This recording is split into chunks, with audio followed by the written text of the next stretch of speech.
السلام علیکم ناظرین، آپ سب کا بہت بہت شکریہ کہ آپ ہمارے شو دیکھتے ہیں۔ آج ہمارا مہمان عمران خان صاحب ہے۔ جی آپ کا بہت بہت شکریہ عمران خان صاحب کہ آپ ہمارے شو میں آئے۔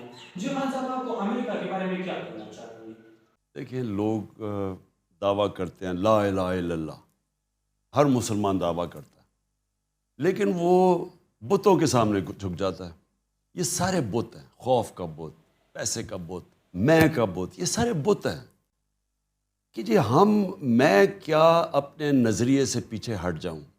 میرا دل ہی نہیں مانتا کہ میں کسی کی غلامی کروں۔ اور مجھے خیر تھوڑا دیر لگی سمجھنے کے لیے، کیونکہ پہلی دفعہ گورنمنٹ میں آئے تھے، اتنے بڑے کرائسس تھے، لیکن میں یہ کلیئر تھا اپنے ذہن میں کہ میں نے اس ملک کی آمدنی میں اضافہ کر کے، حالانکہ ہم آئی ایم ایف کے پروگرام میں تھے، ہم نے اپنی گروتھ ریٹ بڑھا کے، اپنی آمدنی بڑھا کے، اپنے ٹیکسیشن بڑھا کے، ٹھیک، اور ڈالرز ملک میں زیادہ لا کے، شروع میں اوورسیز پاکستانیز جس طرح انہوں نے ریمیٹنس، اور پھر اپنی ایکسپورٹس بڑھا کے، یہی طریقہ تھا اپنے ملک کو پیر پہ کھڑا کرنے کا۔ میں یہ ہمیشہ یہ بھی سمجھتا تھا کہ اگر ہم کسی اور کی جنگ میں شرکت کریں، یہ ہماری ترقی رک جاتی ہے۔ یعنی آپ ترقی نہیں کر سکتے۔ آپ جب وار آن ٹیرر تھی، یا کرکٹ ٹیمز ہی نہیں آتی تھی، چھوڑیں کہ انویسٹر آنے پاکستان میں، پاکستان کو انہوں نے کہا most dangerous place in the world. یعنی ہم نے ان کی جنگ میں شرکت کر کے اپنا ملک کا تباہی کر کے رکھ دی۔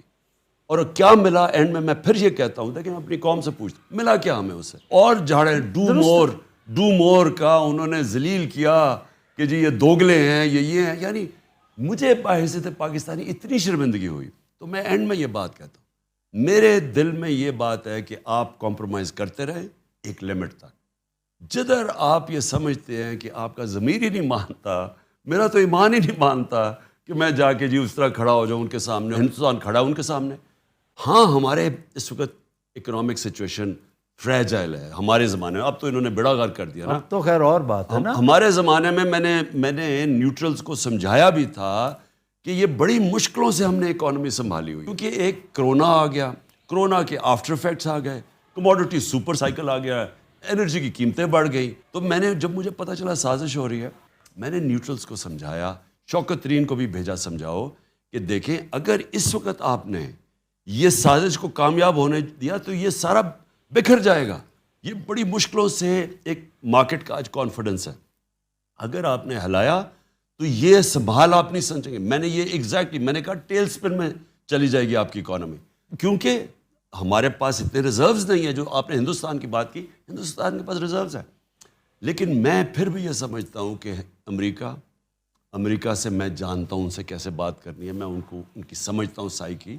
امریکہ کبھی بھی جب وہ سمجھتا ہے نا کہ اپنے کوئی نیشنلزم اپنے انٹرسٹ کے لیے کھڑا ہے، وہ رسپیکٹ کرتے ہیں جی آپ جی کی۔ جی جی جب آپ ان کے پیر میں گرتے ہیں، جس طرح یہ چیری بلاسم، اگر آپ پھر سے پاکستان کا وزیر اعظم بنیں گے انشاءاللہ، تو آپ کا تعلقات امریکہ کے ساتھ کس طرح ہوگی؟ مطلب آپ کا رویہ کیسا ہوگا امریکہ کے ساتھ؟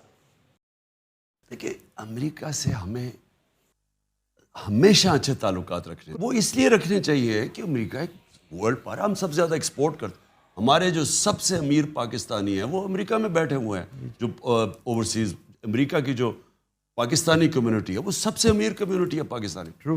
تو ہمیں تو ہمیشہ، لیکن دیکھیں اچھے تعلقات اور غلامی میں بڑا فرق جی ہے۔ جی جی جو وہ میرے سے چاہ رہے تھے نا، وہ غلامی چاہ رہے تھے کہ آپ روس نہ جائیں، آپ جی یہاں بیسز دے دیں۔ میں اس چیز کے لیے یوکرین اور روس کی جنگ کے بارے میں آپ کیا کہنا چاہیں گے؟ کہ جو جنگ ہے نا، یہ جو پریزیڈنٹ پوٹن نے جو یوکرین میں کی، میں یہ سمجھتا تھا کہ آج کل کے زمانے میں کوئی اس طرح کی جنگ نہیں لڑے گا۔ پھر جب پریزیڈنٹ پوٹن مجھے ملا، 3 گھنٹے اس نے میری میٹنگ کی، اور ہمیں کیا پتا تھا کہ ہم وہاں پہنچے رات کو تو اگلے دن صبح جنگ شروع ہو جاتی ہے۔ میں تو بائی دا وے جنگ میں بلیو ہی نہیں کرتا، ہمیشہ ایک مسئلہ حل کرنے جاتے ہیں دوسرے شروع ہو جاتے ہیں۔ لیکن وہ اس نے پھر مجھے 1 گھنٹہ سمجھایا نقشے سامنے رکھ کے کہ کیوں اس نے یہ کیا۔ اس نے کہا میں بار بار ان کو بتاتا رہا کہ یہاں نہ آؤ، یہ ہمارے نیشنل انٹرسٹ ہے، کیا ضرورت ہے آپ کو نیٹو کو ہمارے بارڈر پہ آنے کی۔ اس کا یہ نیریٹو تھا، وہ مغرب کا دوسرا نیریٹو ہے۔ ٹھیک۔ ہمیں کیا ضرورت ہے ہم کسی کی سائڈ لیں؟ آپ کو کسی خیرخواہ نے نہیں بتایا کہ آپ کو رشیا نہیں جانا چاہیے؟